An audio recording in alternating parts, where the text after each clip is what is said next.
Jadi saya minta rakyat Indonesia lebih berani menyatakan kebenaran, ya nggak usah pakai hoak-hoak, ya kan? Yang penting bukan fitnah ya, bukan bohong, bukan fitnah ya, ya Bang ya. nyatakan kebenaran.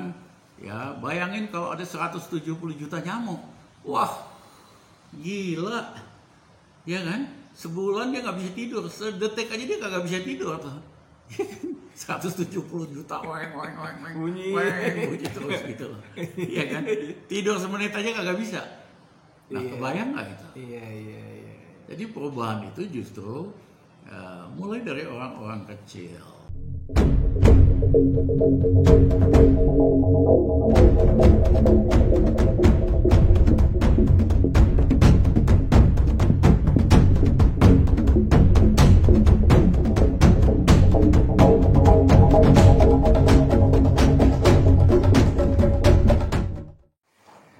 Bismillahirrahmanirrahim. Assalamualaikum warahmatullahi wabarakatuh. Saudara, dengan saya lagi Edi Mulyadi dari Forum News Network.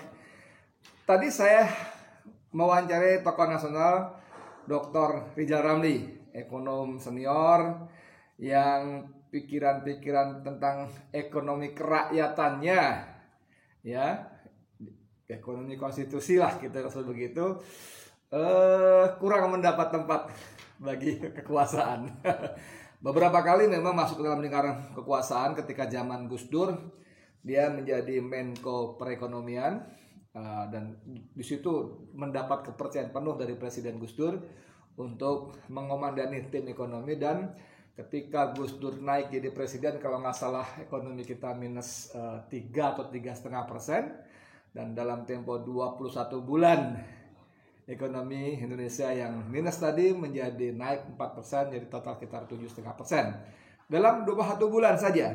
Kenapa 21 bulan? Karena kemudian ternyata Gus Dur dilengsarkan.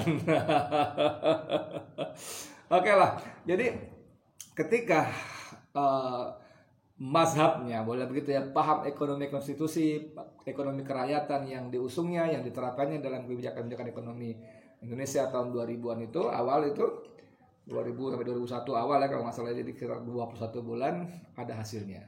Tapi begitu Gus Dur jatuh, dia berada di luar lingkaran, tetap kritis menyampaikan kritik dan saran-saran terhadap perbaikan ekonominya, ekonomi Indonesia maksud saya, dan berkali-kali dia mengatakan bahwa mazhab ekonomi neolib yang lebih mengutamakan modal, lebih mengutamakan kekuatan free fight, tarung bebas antara yang kecil dan yang besar diterapkan, maka Indonesia tidak akan pernah maju.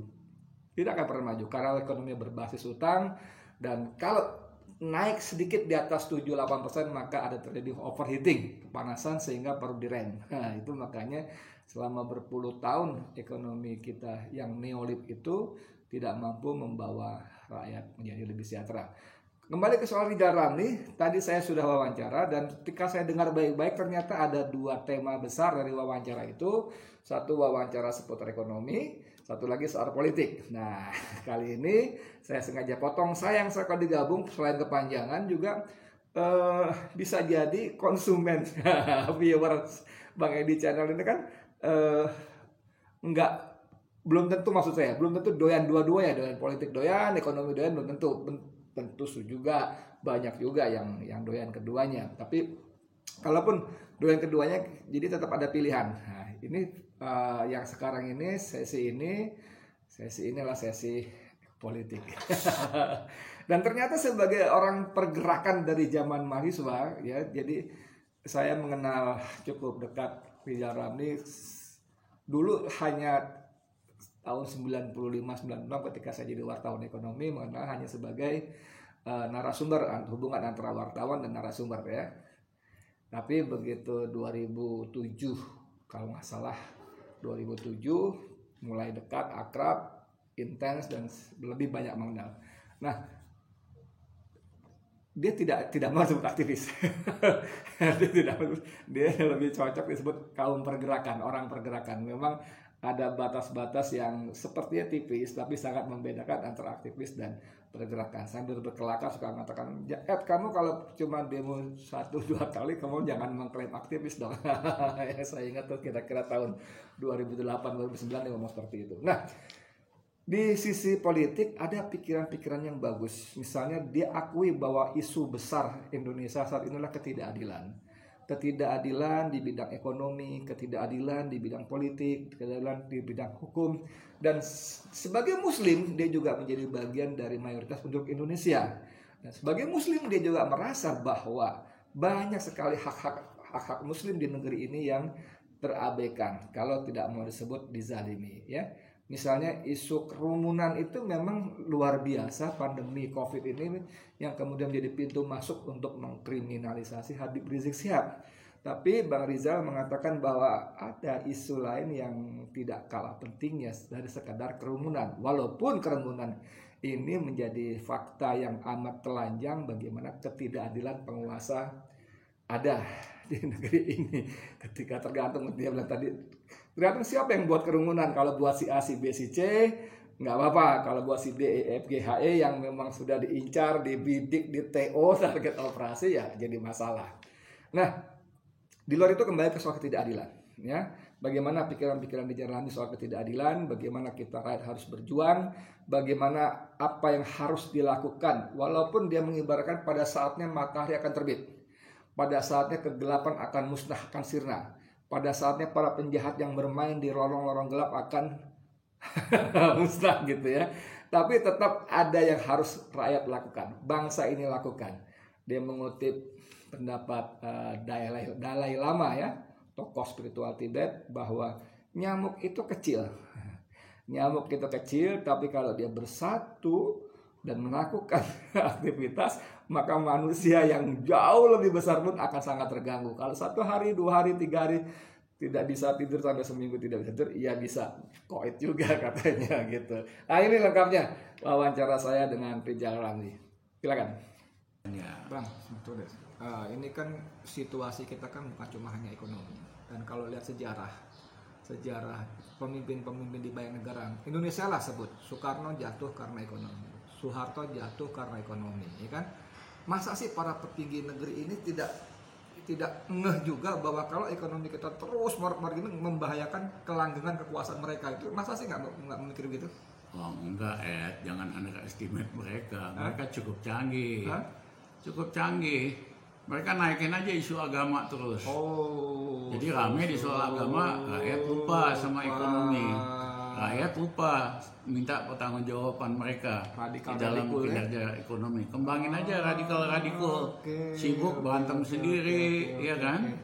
Lupa minta, lu kerja lu beres nggak sih? Sebagai pemimpin, lu mampu nggak? Ya kan? Naikin gaji kita. Ya kan? Kalian mampu nggak? Ekonomi saya lebih sejahtera. Lupa sibuk radikal. Jadi memang di rekayasa lah pengalihan isu yang sistematis ini. Oke Bang, kita geser dikit temanya sekarang. Ini kan selain soal ekonomi kan soal ketidakadilan.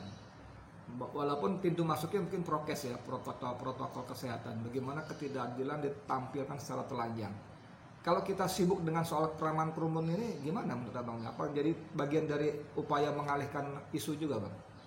Ya kalau itu memang karena COVID ini hanya bisa diselesaikan, satu dengan vaksinasi yang 170 juta rakyat Indonesia harus divaksinasi. Yang kedua adalah memang dengan protokol kesehatan. Ya. Dan kalau kita lakukan dengan cepat, ya kita juga cepat keluar dari krisis COVID ini. Ya. Nah tapi sering perlakuan tentang kerumunan itu sangat bermuatan politik. Siapa dulu yang bikin kerumunan? Kalau pejabat sama pendukung pejabat, ya nggak apa-apa, berapa aja silakan. Tapi kalau rakyat biasa, apalagi oposisi bikin kerumunan dikit, ya langsung dikerjain, dipakai hukum dan sebagainya. Jadi hukum itu bermata dua. Kalau buat yang nggak kuasa, rakyat biasa dia tegas, keras, tajam ke bawah istilahnya. Tapi buat elit yang kuasa, ya kan? Atau konco-konconya, dia pura-pura hukum nggak berlaku buat mereka gitu. Inilah yang menimbulkan perasaan ketidakadilan dan kemarahan. Nah, gimana rakyat mesti bersikap apa terhadap ketidakadilan yang terus berlangsung ini, Bang? Apa yang bisa dilakukan rakyat? Kalau saya lihat di sosial media, ya kan, tingkat kritis, masyarakat udah makin bagus, makin kritis. Media mainstream sih, mohon maaf dah, ya cuman jadi megapun dari yang kuasa, ya nggak lebih. Corong bahasa gampangnya. Makanya ditinggalkan oleh pembaca televisi atau pembaca media, bukan karena new technology mereka bergeser. Ya, karena pindah teknologi baru, enggak. Memang isinya kagak ada isinya. Ya, kayak PR pemerintah aja itu, media mainstream. Akhirnya semua pindah ke media alternatif ya, media sosial ya. Media sosial. Nah, tentu ada yang kredibel, ada yang nggak benar dan sebagainya. Tapi poin saya adalah saya banyak ketemu orang rakyat kita, dia bilang, Pak, kita bisa ngapain? Kita kan cuma rakyat kecil, ya kan? Jadi gini, seolah-olah nggak ada harapan. Nah, saya selalu jawab, saya bilang itu ada omongan dari Dalai Lama, tokoh Buddha, Tibet, ya kan? Bahwa kalau ada yang mengatakan orang kecil atau yang kecil nggak bisa ngapa-ngapain, coba deh tidur sama nyamuk satu malam aja, iya kan? Karena nyamuk kan kecil, ya kan? Kamu tidur dekat kamu, dia ribut terus, dia gigit kamu, kecil-kecilan, dia ribut kamu, akhirnya kamu nggak bisa tidur satu hari, satu minggu, lama-lama kamu sakit juga, koit langsung. Iya kan? Pesannya dasar. Pesannya dasar sekali, wahai rakyat kecil, jangan minder, jangan merasa nggak berguna.